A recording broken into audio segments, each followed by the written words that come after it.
Hello everyone, I'm Helen Bolton, location leader at Forge Debenham, and this is Think Differently Thursday. And today I have with me the awesome, the wonderful, the amazing Zoe Bolton. Hello Zoe. Hello, thank you for having me. You're very welcome. I know exactly who you are. I even know where you are. But for people that don't know who you are, do you want to introduce yourself? Sure. So like Mum said, I'm Zoe. Helen is my mum. And so, yes, she does know me. People sometimes have said we look alike, but I think more often people say we sound alike. Yeah, rarely do people seem to say we look alike, do they? Not often. I think from a distance, and I think when my hair is blonde. When I've had blonde hair, I think we've looked similar. When we've both gone natural with blondness. Obviously. That old man the other day, we went for a walk and that old man said, "Oh, you two must be sisters," didn't he? Yeah, I think he might have been flirting with you. I'll take it. Anyway, so yeah, sometimes I speak to people all over the place. South Africa, I think, was the furthest away. Croatia the other week, Stowmarket, but rather oddly, we are speaking in the same house. Yes, not together though. No, we could have been sitting on the sofa. You're on my sofa. I'm in the spare room. Yeah, this is where you usually do Think Differently Thursdays. We could have been sitting there together. Why didn't we do that? Where would we have looked? Oh yeah, I don't know. Anyway, Zoe, what are you up to? Tell the world, what are you up to? Are you studying? Are you working? What are you up to? Sure. So I moved back to England in January, sort of mid-January, having been living out in Africa, working with Hands at Work. And I took about a month and then I started working, and now I'm not working again. And so, yeah, I'm just at home most of the time. Have been going for walks, have been doing the food shops, but in general, not having much to do. Yeah, I do actually nominate you. I say this to a lot of people. I nominate you as the best lockdown housemate. You are so easy to live with and you're so helpful, and we have a lot of fun, don't we? We laugh a lot. We do. But what is it like? Is it for you? I mean, I'm still working. Is it for you hard because you haven't got that structure of work? I think, I often think we're designed to work or to have purpose. Are you finding it tricky? I think when we first started lockdown, I was a bit lazy and didn't have much structure to my days, and I think actually that wasn't great for me. And so I quickly realised I needed to have more structure to my days and be using my time better. And so I now, almost the night before, plan what my next day is going to look like. Right. I'm putting in place to talk to people most evenings, and yeah, I do kind of have a routine of my day now. And so although I'm not working, I feel like life is more structured. Yeah, and you think that's a good kind of strategy for coping? I think for some people, like mental health is an issue in a time like this. Do you think having those structures is good? Yeah, definitely. I think so. For me, I wake up and I spend some time reading my Bible, and then I exercise, and then I spend some more time reading my Bible. And I think that's a real luxury I'm realizing in being out of work at the minute, that I'm in a position where I have so much free time. And yeah, I think about a month ago I just felt really challenged about what I was doing with my time, how I was spending it. I think we have to find a really healthy balance between not wasting this time but not putting too much pressure on ourselves as well. Do you think there is a pressure? I think I'm such a doer, and I write lists and things, and I kind of feel like I've got to get to the end of this time and I've got to be able to say what it is I've achieved. And I've read a lot of things about actually, for some people, you've just got to get through it. Do you think there is a pressure to almost achieve something, or to say that you've done this or done that? I think it's not I definitely think there is that sort of element. And I think social media is wonderful. I love social media. I think it can really bring us together.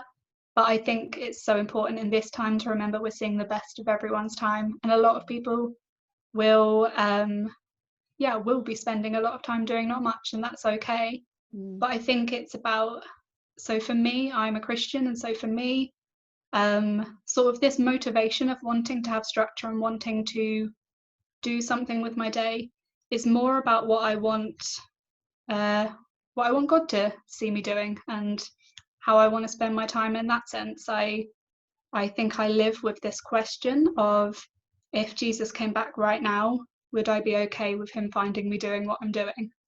And I think it's harder in lockdown because there is so much more temptation to do nothing. There is so much more temptation to spend the whole day watching telly. And I've had days like that. I'm definitely not saying that I can do this all the time. I've had Sometimes days there's where a bit of Modern Family that we like to watch most have meal been watching a times. lot of Modern Family.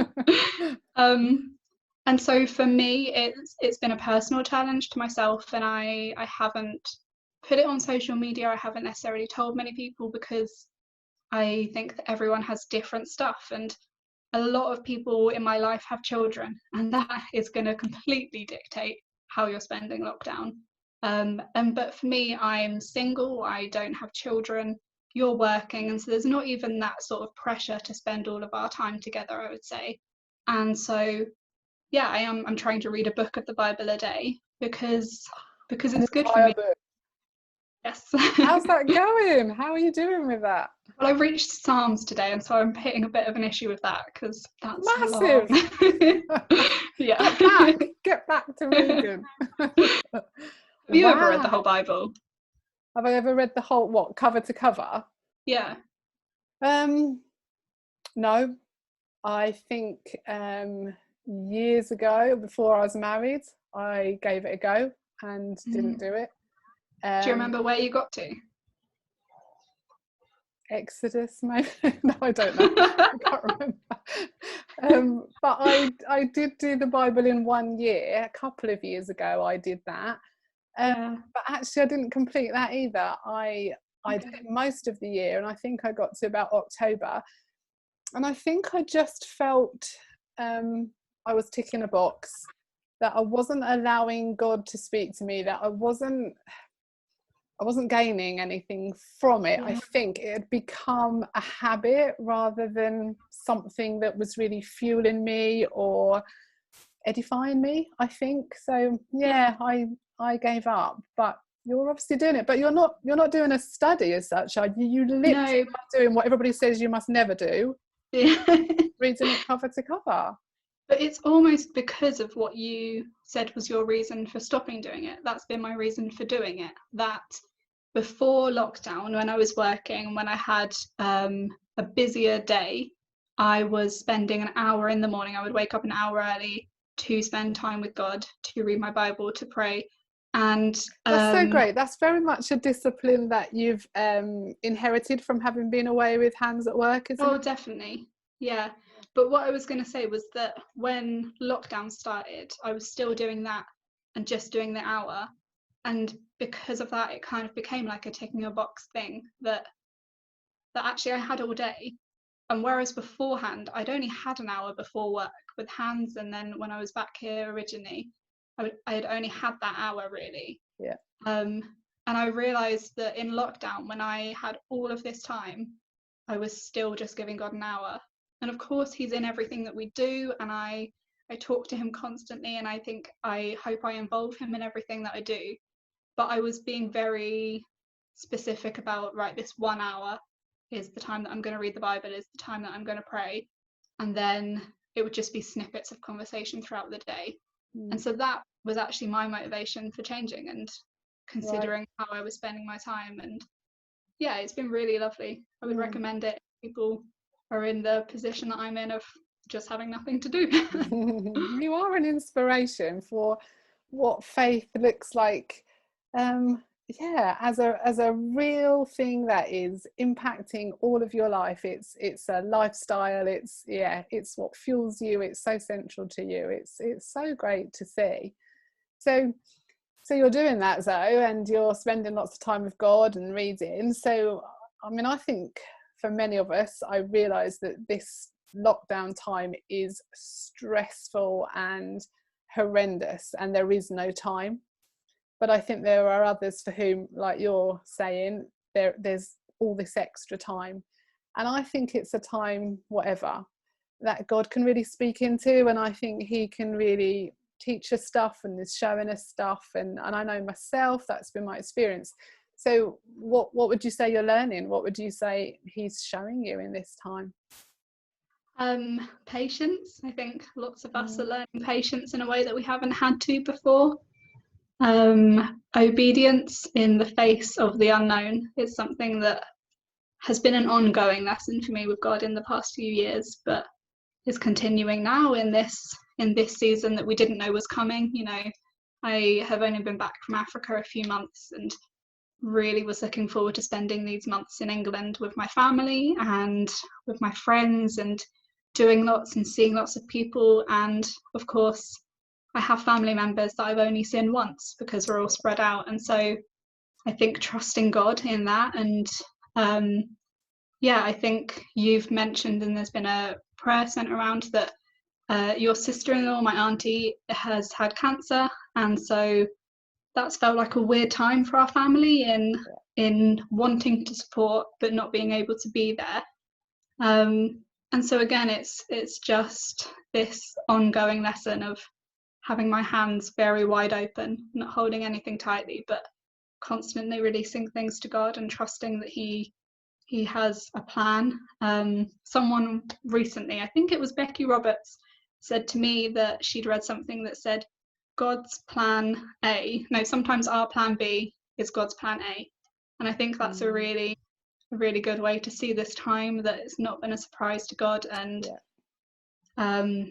we have accountability, we have ways that we can spend this time that are good and bad, and we have that option, and that he's with us on the days that we spend all of our day with him, and he's with us on the days where we completely forget him. And I think just the steadfastness of God in this time has not surprised me, but it's always just that wonderful reminder of who he is. Right, that's wonderful. So do you have a plan? What's next for you? Are you going to get a job, Zoe? Really. Are you going to earn some money? Like I said, I was working. Yes, of course. And I work is a bit funny at the minute. It's on pause, but kind of with a question mark over it about whether it will start up again for me. And so I haven't been seeking work because of the unknown of whether work is coming back from that job. And so there's a question mark over that. There's a question mark over when I'll be able to go back to Africa.